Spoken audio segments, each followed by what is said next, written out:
தமிழுக்கும் தமிழனுக்கும் வணக்கம்.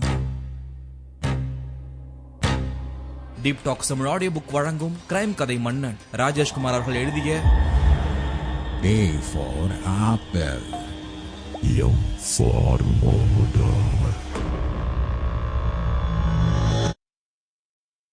அத்தியாயம் 1.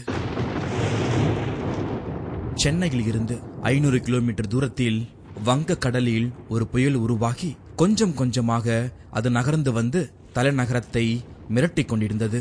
என் நேரத்திலும் மழை பெய்யலாம் என்பது போல கரு மேகங்களோடு வானம் காணப்பட்டது. குத்தி எடுக்கின்ற அந்த குளிரை பொருட்படுத்தாமல் பச்சை நீரில் குளித்துவிட்டு யாமினி வெளியே வந்தாள். யாமினி ஒரு 20 வயது அழகான இளம்பெண். தோல் சீவிய மாம்பழத்தின் நிறம், மின்சாரம் பாயும் கண்கள், 2 ரோஜா இதழ்களை ஒட்ட வைத்தது போல உதடுகள், கெட்டி வெண்ணையாய் கட்டியான மேவாய். இனி அவள் எவ்வளவு அழகானவள் என்பது உங்களுடைய கற்பனையை பொறுத்தது. பாத்ரூமில் இருந்து வெளிப்பட்ட யாமினி வீட்டிற்குள் நுழைந்தாள். அப்பா திருஞானம் ஒரு அடைப்புக்குறி மாதிரி இன்னமும் போர்வைக்குள் இருக்க, அம்மா ஆனந்தி ஸ்டவ்வில் பாலை ஏற்றிவிட்டு சர்க்கரை டப்பாவை தட்டி தட்டி ஒட்டியிருந்த சர்க்கரை தூள்களை சேகரம் பண்ணி கொண்டிருந்தாள். ஆனந்திக்கு 40 வயதை தொட்டிருந்தாலும் இன்னமும் தலையில் நரை விழாமல் உடம்பை சிக்கென்று வைத்து யாமினிக்கு மூத்த அக்கா மாதிரி இருப்பாள். பயந்த சுபாவம், அடக்க ஒடுக்கமான மனைவி.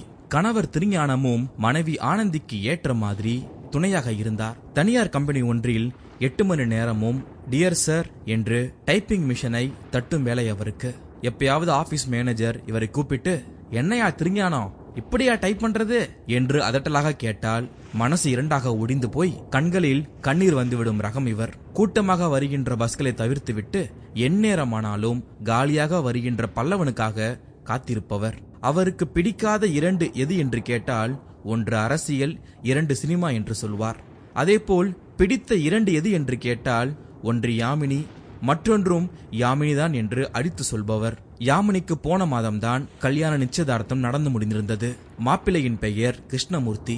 ஒரு தேசிய வங்கியில் சுழலும் ஃபேனுக்கு கீழே உட்கார்ந்து கிரிக்கெட் கமெண்ட்ரியை கேட்டுக்கொண்டே மாதமானால் 1000 சொச்சம் ரூபாயை சம்பளமாக வாங்கும் பாக்கியவானவர்.